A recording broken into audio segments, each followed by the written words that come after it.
The story begins with Marunouchi-kun, a high school student sitting alone in class writing something. Out of nowhere, an alien calmly walks into the room and sits beside him. The alien looks at Marunouchi and, with an unwavering voice, introduces herself as Ukimura Mai and that he can call her Uchi. Marunouchi's classmates tense up, whispering anxiously. One student wonders how Marunouchi can stay so calm, while another mutters that it's gross. But none of them know the truth. Marunouchi-kun isn't scared of the alien. He's actually thrilled. He loves aliens and thinks his classmates are foolish for being scared. To him, it's fantastic, and he thinks her form is the best. Uchi, the alien, turns to face him with curiosity in her large, unblinking eyes and asks why he is so nice to her. Marunouchi, barely able to contain his joy, replies simply that it's because he likes her, though what he truly meant was that he was fascinated by her alien form. Uchi blinks in surprise, taken aback by the sudden confession. Then her expression shifts, and she looks down, as if revealing something secret.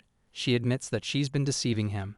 She explains that this isn't her true appearance, and that she just chose a body that's popular on Earth.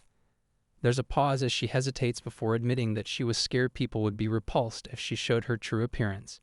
Hearing this, Marunouchi's heart races even more. His mind spirals into wild speculation, wondering if her real form could be something even more monstrous and cool. Unable to hold back, he slants his hand down on the desk, telling her that she's fine just the way she is. His passion rises as he insists that he likes her no matter what she looks like, and demands that she come to school with her original appearance tomorrow. Uchi blushes slightly, her cheeks warming at his bold declaration. With a shy smile, she softly agrees. The next day, when Uchi arrives at school, she isn't terrifying or otherworldly but incredibly cute. Marunouchi's heart sinks because this isn't the alien form he had dreamed of, leaving him disappointed and his expectations shattered. The rest of the class is equally surprised, stunned by her unbelievably cute appearance. Uchi, now radiating charm in her new appearance, walks confidently over to Marunouchi's desk. She asks him if he's disappointed she looks human. She reminds him that he had said he would like her no matter what she looked like. Marunouchi, at a loss for words, responds slowly. He admits that he did say that, but not in the way she seems to think. Things quickly take a dark turn as Uchi places her hand on his shoulder and in a serious tone tells him that he isn't getting away. She warns him that if he ever cheats on her, she will destroy Earth. And so our story begins with a boy who has somehow found himself with an alien Yandere. The next day in class, Uchimura waves enthusiastically at Marunouchi, her voice ringing out as she greets him cheerfully, wishing him a good morning. Marunouchi, taken aback, nervously returns the greeting. As he does, his thoughts race, trying to make sense of the situation. Uchimura-san is supposed to be an alien, his classmate, someone fantastic and otherworldly. But as it turns out, she's merely a humanoid being. And to make it worse, somehow she has grown attached to him. Marunouchi quickly pushes her away, and with frustration in his voice, tries to make his position clear. He declares to Ukimura that romance is utter nonsense, his tone leaving no room for misinterpretation. He goes on to explain his feelings further, expressing that having a deep, heartfelt relationship with a super cool and fantastic alien would be far more meaningful. Meanwhile, his classmates, who have wasted their adolescence on ordinary matters, are quietly moved to the point of tears by his words. As he notices their reactions, Marunouchi turns toward them and firmly tells them not to pity him. For a brief moment, Uchimura remains silent, seemingly processing his outburst. Then, with a calm yet probing voice, she starts revealing his past, as if she can read his mind. She points out that he had a bad romantic experience in a relationship, which has left him uncomfortable with girls. Her words prompt Marunouchi to think back to his ex, stirring dreadful memories. But Uchimura isn't finished. She gently grabs his arm, her voice soft yet steady, and assures him that it's all right and that he's fine just the way he is. Uchimura then continues, revealing that Marunouchi saved her with those very words, and because of that, she feels compelled to save him in return. With firm resolve, she proclaims her intention to make him completely fall in love with her, speaking with such certainty that Marunouchi is left in shock. In his confusion, Marunouchi blurts out, questioning whether Uchimura can possibly read minds, and if she's been reading his thoughts. Uchimura, without hesitation, confirms that she can indeed read his mind. This revelation leaves Murunouchi feeling a strange sense of excitement as he silently thinks to himself how fantastic this truly is. But then, Uchimura's playful side emerges as she warns him that if he ever falls in love with anyone else, she'll have to punish him. This cryptic statement makes Murunouchi uneasy, causing his mind to race with thoughts of what punishment might mean, his imagination leading him to images of destruction. Not wanting to leave things unclear, Murunouchi firmly tells her that from now on, she's prohibited from reading his mind. Uchimura, however, remains in a teasing mood. She responds with a grin, saying she'll only do it occasionally, leaving Murunouchi exasperated as he resigns himself to a reluctant okay. As our alien romance continues, our protagonists are sitting together in the classroom. Murunouchi notices the bouncy antennas on Uchimura's head and asks her what they are. Without missing a beat, she explains that they are spores. In Earth terminology, her race would be classified as mycelium on Earth. In simple words, you can call them mushrooms. This is why she was shocked when she learned that mushrooms are part of the diet here on Earth.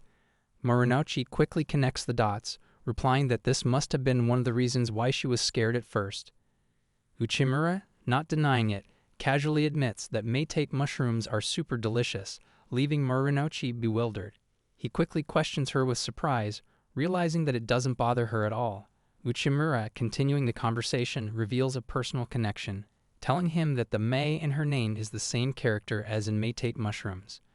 Murunouchi, still incredulous, exclaims once again, saying that it really doesn't bother her at all. Curiosity piqued even further, Murunouchi asks her what exactly her spores can do. Uchimura looks around for an example and notices a bully in the class harassing another student. The bully rudely demands the student to show him his homework, calling him a nerd. Uchimura seizes the opportunity and gently blows her spores in the direction of the bully. One of the spores lands on his head, and almost immediately, the bully falls under Uchimura's control like a mind-controlled zombie. His aggressive demeanor changes instantly, and he politely asks for forgiveness, no longer bothering the other student. Uchimura turns back to Murunouchi and casually explains that she can control minds with her spores. Murunouchi, taken by surprise, shouts with excitement.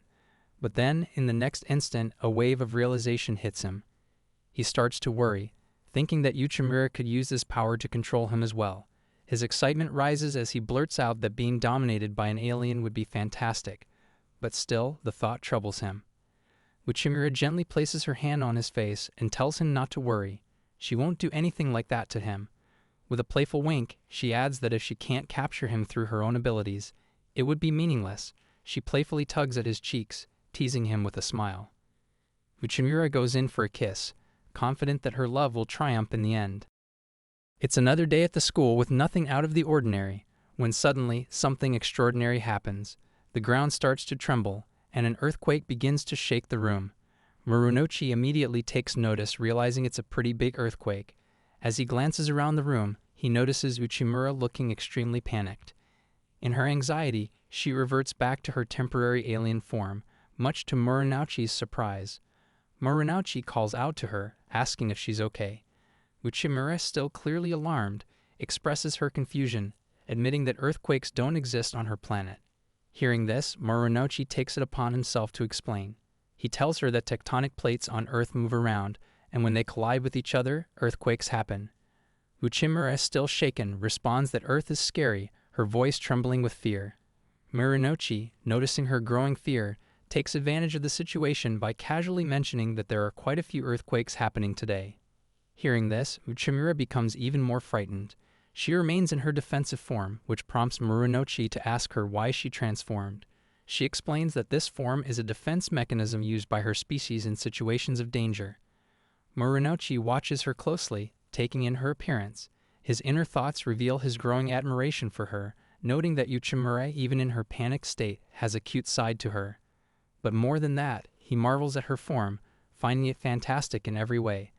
Unable to contain his enthusiasm, Murunouchi tells her how great she looks in this form, and even suggests that she should stay like that all the time.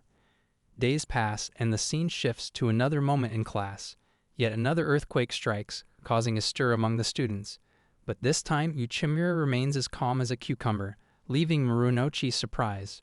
With curiosity building in his mind, he asks her why she isn't transforming into her defensive form. Uchimura calmly explains that she's already gotten used to the earthquakes. Hearing this, Murunouchi's excitement instantly deflates. Tears of disappointment cover his face as he realizes that he will no longer get to see her in her alien form. In the classroom, Uchimura sits deep in thought, her expression serious as she seems lost in her own world. Murunouchi, noticing her unusual quietness, asks her what's wrong. Uchimura, still contemplative, replies by asking why people study so much on Earth. Her question catches the attention of the entire class. They all turn toward her, confused and unsure of what's going on. Murunouchi, trying to answer her question, explains that people study to get into a good college and find a good job. Uchimura, however, challenges this idea by asking whether finding a good job will truly make someone happy. She continues, sharing that on her planet, happiness is found in discovering someone you love and spending time with them. She then wonders aloud how studying could possibly make someone happier in life. Murunouchi, now just as puzzled as the rest of the class, begins to question the purpose of studying himself, thinking to himself, "For what reason are we studying?" At that moment, the math teacher enters the classroom, ready to begin the lesson. However, he quickly notices the uneasy expressions on the students' faces and asks what's wrong. One of the students, clearly troubled by the discussion, nervously asks the teacher, "What is happiness?" The teacher, intrigued by the depth of the question, pauses for a moment before acknowledging that it's indeed a deep question. Once the teacher learns about Uchimura's comments, he chuckles, admitting that there's some truth in what Uchimura-san says. This prompts Uchimura to speak again, asking if that means there's no point in studying. The teacher, ready to guide the class through their confusion, explains that this isn't necessarily true. He tells the class that while things like health can decline and money can be lost, knowledge is something that lasts forever. It helps protect you in the future and can expand the possibilities available to you. The teacher goes on to say that happiness can mean different things to different people, whether it's love, wealth, or fame, and to open up the path to obtaining such things, humans study. Hearing this explanation, the students' spirits are lifted, and they all become excited and motivated. Uchimura, inspired by the teacher's words, enthusiastically declares to Murunouchi that she will study with everything she has. Murunouchi, now equally energized, responds with excitement, telling Uchimura that he'll also do his best. He suggests that they study a lot together, feeling the newfound energy in the room. But Uchimura, never one to forget her mission, boldly adds that she will also make Darling fall for her by any means necessary. Murunouchi, startled by her sudden declaration, quickly shouts to the rest of the class, begging them to never teach Uchimura anything unnecessary, clearly worried about what she might learn next. In the middle of a PE class, all the students are actively engaged in their activities. Amidst the lively chaos, Murunouchi finds himself deep in thought. To him, this class might feel like torture for some, but he's totally fine with it. He thinks about how he's been used to having no partner since elementary school. Suddenly, Uchimura jumps in with her usual overenthusiasm, offering to be his partner, exclaiming her excitement. But Murunouchi, clearly irritated, demands to know what she's doing here, reminding her that girls are supposed to be doing ballet in the gym. Uchimura, ever casual, explains that it was boring without him there, so she decided to come over. Annoyed, Murunouchi concludes that aliens really are as crazy as he thought. Ignoring his frustration, Uchimura moves closer and suggests they start with some stretches, clearly unfazed by his annoyance. Murunouchi grumbles to himself, realizing that she's fully committed to joining him. As Uchimura continues to get closer, she proudly announces that she's done some research and discovered an Earth male's greatest weakness. If, let's just say, chest pillows touch them, she declares with confidence they'll fall easily. Suddenly, Uchimura, bewildered, asks why Murunouchi is so calm despite pressing her fluff cushions. Against him, the surrounding students, who have been watching the whole exchange, are shocked. One of them questions if Murunouchi is really a teenage boy, while another jokingly suggests that he might actually be a samurai, considering his unshaken calmness. At that moment, a student kicks a football with full force, and it flies straight toward Murunouchi. Uchimura reacts in an instant, transforming into her defensive form and shielding him from the ball. She urgently calls out to him, asking if he's all right. Murunouchi, still rattled by the near miss, admits that he doesn't think he can move right now. Concerned, Uchimura rushes to his side, asking if he's hurt anywhere. A few of the students, noticing his odd behavior, whisper among themselves, starting to piece things together. One particularly nosy student points out the situation. shouting that Marunouchi can't stand up because, well, let's just say he's having a moment. Mortified, Marunouchi immediately denies it, insisting that it's not what they think. He claims that he's simply receiving power from Mother Earth, his face flushing red with embarrassment. Uchimura, still not fully understanding human physiology, looks at him in confusion, blurting out that she's heard about this before, eagerly asking if it's the so-called, and before she can finish, Marunouchi, panicking, cuts her off, begging her not to say anything unnecessary. But Uchimura, completely fascinated, calls it Earth's great mystery, much to Marunouchi's horror. Desperately, he tries to steer the conversation away, telling her that she's wrong, but that it's okay. Not one to let things go, Uchimura then asks if she can read his mind to solve this great mystery once and for all.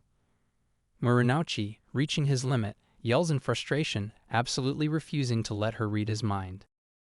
The classroom was calm as the lesson progressed, but Uchimura, as usual, couldn't help but lean over to Marunouchi, whispering excitedly to get his attention. She whispered, "Darling, darling," completely ignoring that class was still in session, her tone urgent and insistent.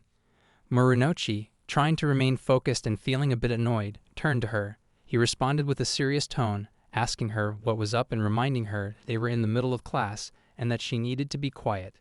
Clearly he was trying to be the responsible one, but Uchimura always had a way of disrupting that plan. Uchimura quickly apologized but told him there was something she just had to ask. She pointed toward a classmate who was sneakily eating his bento behind a book, as if on some secret mission. She asked, "Why is that person eating a bento in the middle of class?" Her curiosity was genuine, as always. Marunouchi took on the role of explainer, keeping his voice calm. He told her it was called an early bento, something people did when they got too hungry before lunchtime. He explained further that since the first period was PE, the student was probably too hungry to wait until the actual lunch break. Uchimura, delighted with this new bit of knowledge, replied cheerfully, "I see," as if she had just discovered one of Earth's great secrets. Marunouchi, hoping to regain focus, turned back to his notes. As he wrote, a yawn escaped him, and he mumbled something about the sentence being Matsu Bashol, clearly struggling to stay awake after the exhausting PE class. Then, unexpectedly, he felt something odd. Uchimura had hooked her pinky finger around his. Startled and flustered, Marunouchi stammered, "Uchimura-san, what are you doing?" His surprise was evident as he tried to understand her intentions. Uchimura, never one to miss an opportunity for playful flirting, kept her finger intertwined with his. With a mischievous grin, she said, "An early bento is eaten when you can't wait for lunch, right?" Then, in a sly tone, she added, "If I don't get enough of darling before lunch, I can secretly have an early darling." Marunouchi's brain nearly short-circuited from the boldness of her words, leaving him utterly speechless, and just when he thought it couldn't get worse, he realized the entire class had overheard their conversation. The teacher, who had apparently been listening the whole time, didn't even turn from the board and spoke in a dry, authoritative tone, reminding them that they weren't supposed to have an early bento, and definitely no early darlings either. One student, clearly frustrated with their flirting, shouted out in exasperation, "Stop flirting during class. Go blow up, Marunouchi." Marunouchi, fully realizing that their conversation had not been private in the slightest, could only think to himself, "We got busted," as the weight of the embarrassment settled in. There was no escaping the awkwardness now. It was early morning, and students were arriving at school, greeting one another with the usual cheer. Uchimura, however, was lost in her thoughts. Her mind wandered to her home planet, ASDF, which had become uninhabitable after a meteor collided with it. She remembered how they had migrated to Earth and how, at first, she had felt helpless and afraid. The people had feared her, and all she felt was overwhelming loneliness. Suddenly, her thoughts were interrupted by a shout from a student. A voice called out, warning her to watch out. Uchimura quickly turned and saw a stray dog charging straight at Marunouchi. One of the students, clearly shocked, yelled in disbelief that a stray dog was loose in this era. They shouted for Marunouchi to get out of the way. Without a second thought, Uchimura threw her bag to the ground and called out, "Darling." She activated her secret technique and unleashed a beam, hitting the dog and scaring it off. Once the danger had passed, she rushed over to Marunouchi, asking if he was okay. Nearby students started whispering among themselves. One student remarked on how Uchimura had just shot a beam, while another commented on how scary aliens could be but acknowledged that she had helped Marunouchi. Yet another student, still processing what had just happened, expressed that shooting a beam was incredibly frightening. Murunouchi, clearly amazed by what he had just witnessed, exclaimed that it was incredible. He turned to Uchimura, asking with enthusiasm how she could even shoot beams and how it worked. Uchimura, maintaining her straightforward demeanor, began to explain that she gathered up the spores in the air. But before she could finish, Murunouchi cut her off with excitement, declaring that it was super fantastic. Realizing he had gotten ahead of himself, he quickly regained his composure and thanked her for saving him. Reflecting on his words, Uchimura thought quietly to herself that he had it all backward. He was the one who had told her she was fine just the way she was, without any fear or hesitation. Blushing slightly, she quietly added that the one who was saved was actually her. Still intrigued, Murunouchi asked if she could show him the beam one more time. Uchimura, looking tired, replied that using it was exhausting but hinted with a mischievous grin that if he gave her a hug, maybe she could manage it again. Murunouchi, clearly uncomfortable with the suggestion, quickly changed his mind, saying never mind. Frustrated by his response, Uchimura muttered under her breath, calling him stringy. As they walked toward the classroom, Murunouchi, shaking his head, corrected her, saying she meant stingy. The classroom is buzzing as students are going about their day. Sato approaches Murunouchi, holding a handout, and casually asks him to pass it to Uchimura. Murunouchi, a bit confused, wonders aloud why she's asking him specifically. Sato, with no hesitation, drops a bombshell, saying it's because he's Uchimura's boyfriend, right? Murunouchi freezes, absolutely shocked by the assumption, while nearby students instantly perk up, gasping in disbelief. One of them chimes in, "Wait, you two aren't going out." Another student, in typical nosy fashion, asks how far they've gone. Then, to top it all off, another voice calls out enthusiastically, "Invite us to your wedding." Murunouchi is now internally spiraling, overwhelmed by the sudden attention. He panics, thinking that Uchimura must be plotting to get closer to him by using their classmates. Before he can even fully process this ridiculous thought, Uchimura herself appears beside him. This only intensifies his anxiety. He starts mentally ranting about how love is nonsense, all while ignoring her, deciding that he just wants to be friends with a fantastic alien and nothing more. Uchimura, clearly confused and a little frustrated by his sudden cold shoulder, demands to know why he's ignoring her. She even jumps to the wild conclusion, asking if he's thinking about other aliens. Murunouchi, desperately trying to defend himself and clarify the situation, turns to Sato and explains that he just happened to be there for Uchimura when she was feeling lonely. That's it, no romance involved. Sato, now curious, asks if he actually wants them to be friends with Uchimura. In a flustered attempt to sweeten the deal, Murunouchi starts fishing in his pocket and pulls out an alien card, offering it to Sato in exchange for her friendship with Uchimura. Sato is immediately taken aback, irritated, and flatly responds that she doesn't want money or anything like that. When she sees the alien card, she's even more baffled, telling him that she seriously doesn't want it. Sato continues, explaining that at first she was a bit scared of Uchimura, but now she's actually starting to want to get along with her. Murunouchi, seizing on this positive development, is suddenly filled with excitement and energy, cheering, "Let's go." Internally, he's thrilled, thinking that if Uchimura can make some friends, he can finally go back to his peaceful, low-key life. He's practically buzzing with the idea of starting what he dramatically dubs the Uchimura-san friendship plan. Just as Murunouchi is celebrating, Sato throws in a final jab, muttering that despite everything, Murunouchi is still kind of creepy. Sato-san, along with another student, approaches Uchi with an unexpected request. Sato, full of enthusiasm, suggests they go to the toilet together. Uchi, completely taken aback, responds in confusion, asking why Sato doesn't just go by herself if she needs to.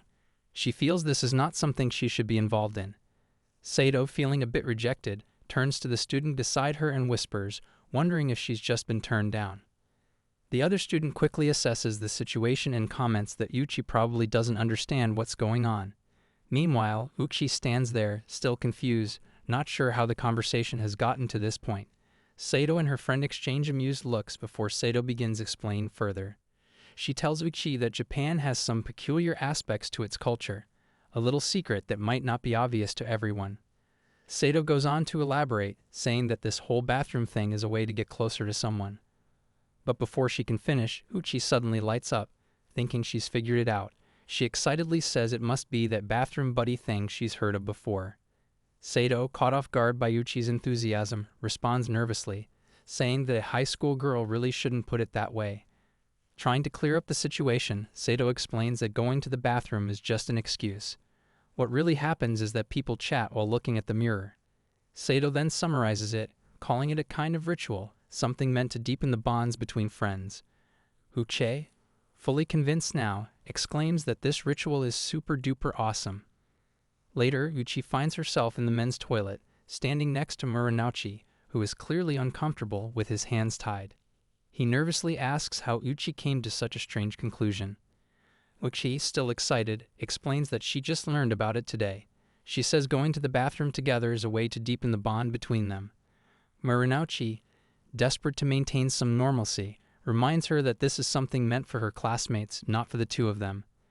But Uchi steps closer, expressing her desire to deepen the bonds between just the two of them, no one else. At this point, Muranochi is panicking internally. He thinks that since things have escalated this far, there's only one thing left to do. Taking a deep breath, he shouts for help at the top of his lungs. As he narrowly escapes the situation, he reflects that the Uchimura-san friendship plan has ended in complete failure. Uchi is sitting in her spaceship, completely immersed in reading a manga from Earth. She remarks to herself that this manga of Earth is quite interesting. As she flips through the pages, she comes across a scene where the main character is asking someone out on a date.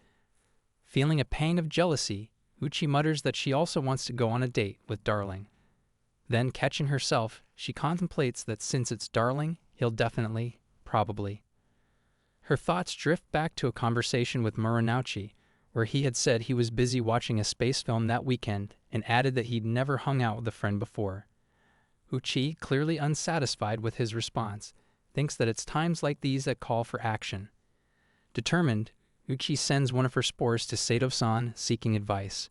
When the spore reaches Sato, she asks Uchi why she sent a spore over to her place just to ask for advice. Sato, bewildered, questions why Uchi is even consulting her on this matter. Uchi explains that she heard from Muranochi-kun that Sato wanted to be friends with her. This revelation angers Sato, who exclaims that Muranochi had said that. Uchi, in her usual calm tone, responds that it was written in a manga. Sato, still incredulous, yells what? Unable to believe the situation. Uchi continues, telling Sato that during times like this, one is supposed to talk to their friends about love. Sato, feeling used, sighs and mutters that Uchi is only using her when it's convenient. But despite her irritation, Sato, blushing slightly, thinks that it can't be helped and reluctantly agrees to help Uchi come up with a plan. The next day, Uchi approaches Muranochi in class and asks him if he would go to Shibuya with her on Sunday. Muranochi, caught off guard, responds that he's busy watching alien movies that weekend and adds, once again, that he's never hung out with a friend before. Uchi, mentally patting herself on the back, thinks that her guess was spot on. Uchi, outwardly calm, tells Muranochi that it's unfortunate, but it can't be helped. Muranochi, surprised by her quick retreat, wonders why he didn't expect her to back down so easily. But Uchi, ever strategic, continues with a saddened tone, explaining that she wanted to learn more about Earth's culture since more aliens might come to Earth someday. As she says this, Muranochi begins to twitch nervously, clearly feeling pressured by her words. Uchi presses on, saying that when the time comes, if she and Darling showed their love for each other, it could serve as a bridge connecting Earthlings and aliens. She adds that she thought this would be good practice for when that day arrives. Muranochi, clearly flustered, finally concedes that if Uchi is willing to go that far, it can't be helped. With newfound determination, he declares that there'll be a bridge connecting Earthlings and aliens. Uchi, feeling triumphant, thinks to herself that she's got him right where she wants him. From a distance, Sato watches the whole interaction, shaking her head as she thinks that Muranochi is so simple, having fallen so easily into Uchi's trap. Uchi, beaming with excitement, tells Muranochi that they'll meet in front of the Hachiko statue. Muranochi, fully on board now, agrees with a simple okay. Uchi, pleased with herself, turns to Sato, flashing a sly smile and winking. Sato, amused but resigned, gives her a thumbs up, thinking to herself what a troublesome friend Uchi is. Here I am.